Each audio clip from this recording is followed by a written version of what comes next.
जी आठ दिन हो गए हैं घटना के, लेकिन परिवार वालों का अब सब्र सीधा हो जाएगी। हाँ, देखिए चिंता की बात तो ये है ही ना कि 8 दिन हो गए और 8 दिन के बाद भी अभी तक कोई सुराग नहीं मिल रहा। अभी तक इस बात का अंदाज़ा तक नहीं लग पा रहा है कि इस घटना को और एक ऐसे व्यक्ति के साथ मुझे नहीं लगता कि हम में से किसी को भी ये बताने की ज़रूरत है। हम सबका कहीं ना कहीं व्यक्तिगत तौर पर, और मैं आप सबकी भी बात कर रहा हूँ, मीडिया के भी साथियों का, मुझे लगता है कि व्यक्तिगत तौर पर कहीं ना कहीं उनसे परिचय रहा ही है। रुपेश जी जिस तरीके से मधुरभाषी थे, जिस तरीके से मिलनसार थे, मुझे नहीं लगता कि ऐसे व्यक्ति की किसी के साथ दुश्मनी हो सकती है। और अगर ऐसे व्यक्ति के साथ हमारे प्रदेश में अगर इस तरीके की घटना घट सकती है तो मुझे कहने में कहीं कोई संकोच नहीं है कि शायद ही फिर कोई बिहारी प्रदेश में सुरक्षित होगा। एक ऐसी जगह पर यह घटना घटी जो बिहार का केंद्र है, जहाँ पे तमाम रसूखदार लोग रहते हैं, भले वो प्रशासन के लोग हों, शासन के लोग हों, वहाँ पर ऐसी घटना घटती है। लेकिन मैं निरंतरता में इसी बात की चिंता में जताता आया हूँ। लोग कहते हैं कि मैं राजनीति कर रहा हूँ, पर मेरे लिए आज अगर मैं रुपेश जी की बात कर रहा हूँ तो मैं अपने भाई के लिए मैं बात कर रहा हूँ, मैं अपने साथी, अपने दोस्त के लिए मैं बात कर रहा हूँ। मैं अगर बोलूँगा तो कहा जाएगा कि भैया राजनीतिकरण क्या किया जा रहा है, सरकार पे पुनः सवाल उठा रहे हैं। इसलिए सवाल उठा रहे हैं क्योंकि मुख्यमंत्री के खिलाफ ये बोलते आए हैं। पर आप ही मुझे इस बात का जवाब दीजिए ना कि अगर 8-8 दिन तक अगर आपको पता नहीं चलता है कि किसने हत्या की, कोई सुराग तक नहीं मिलता है, सीसीटीवी कैमरे काम नहीं कर रहे हैं, इस पर कार्रवाई क्या की गई अभी तक बताएं ना।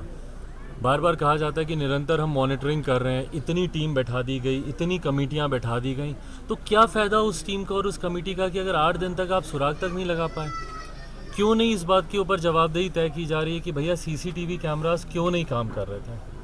क्यों नहीं इस बात पे जवाबदेही तय की जा रही है कि ऐसी जगह पर अगर ऐसी घटना घट रही है तो स्थानीय प्रशासन उस वक्त क्या कर रहा था। क्यों इस बात की रिपोर्ट नहीं थी, क्यों इस बात की इंटेलिजेंस के पास जानकारी नहीं थी कि भैया इस तरीके से हथियारबंद लोग इतने प्रभावशाली इलाके में खुलेआम वो लोग घूम रहे हैं। तो जवाबदेही कौन तय करेगा। इस बात को अभी तक क्यों नहीं सुनिश्चित किया जा रहा कि यहाँ पर जो परिवार के बाकी लोग हैं, कल को इस बात का क्या प्रमाण है कि भैया परिवार के साथ भी दुश्मनी नहीं निकाली जाएगी। क्यों यहाँ पर परिवार को सुरक्षा नहीं दी जा रही है।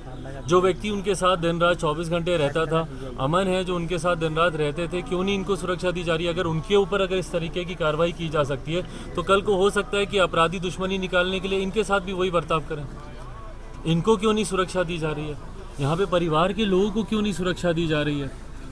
उनके भाई साहब का कहना कि कल को इस घर को दुश्मनी में डायनामाइट से उड़ा दिया जाए या अपराधी इसी तरीके से घर में बंदूकों से लैस होकर आकर हम लोगों के ऊपर गोलियां चला दे, हम लोग को मार दे, तो कौन इसकी जिम्मेदारी लेगा।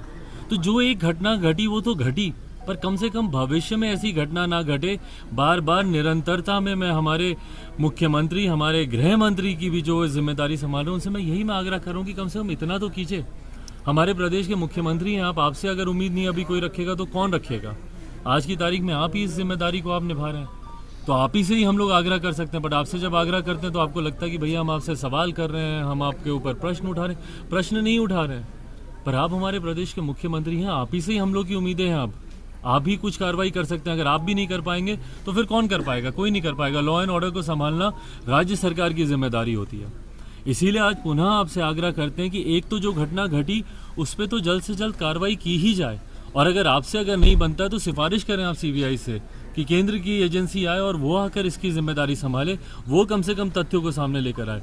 पर कम से कम दोबारा ऐसी घटना ना घटे, उनके परिवार के लोगों के साथ ऐसी घटना ना घटे, उनको तो कम से कम सुरक्षा मुहैया कराई जाए। यहाँ पर क्यों नहीं पुलिस की तैनाती है, क्यों नहीं यहाँ पे सुरक्षा बल यहाँ पे तैनात है। लोग आ रहे हैं, जा रहे हैं, दुनिया भर के लोग, जाहिर सी बात है संतानवा देने के लिए या यहाँ पे परिवार के साथ खड़े होने के लिए भी कई लोग आ रहे हैं। पर उसी की आड़ में कोई अगर अपराधी भी यहाँ पर घुस आता है और यहाँ पर उसी तरीके की घटना को अंजाम दे दे तो कौन जिम्मेदारी लेगा। इसीलिए सबसे पहले तो आप सबके माध्यम से मैं लिखित रूप में भी मैं आग्रह करूँगा। मैं यहाँ से मैं फ़ोन भी लगा रहा था पर मेरी बातचीत नहीं हुई प्रशासन के लोगों से, पर मैं उनसे आग्रह करूँगा कि सबसे पहले परिवार के लोगों को यहाँ पर सुरक्षा दी जाए। परिवार का एक आधार खोया है, एक ऐसा व्यक्ति, कामकाजी व्यक्ति जो पूरे परिवार को जो संभाल कर चल रहा था, उसकी यहाँ पर निर्मम हत्या की जा गई है। सरकार कहीं ना कहीं जिम्मेदारी ले कि हमारे प्रदेश का एक होनहार लड़का था।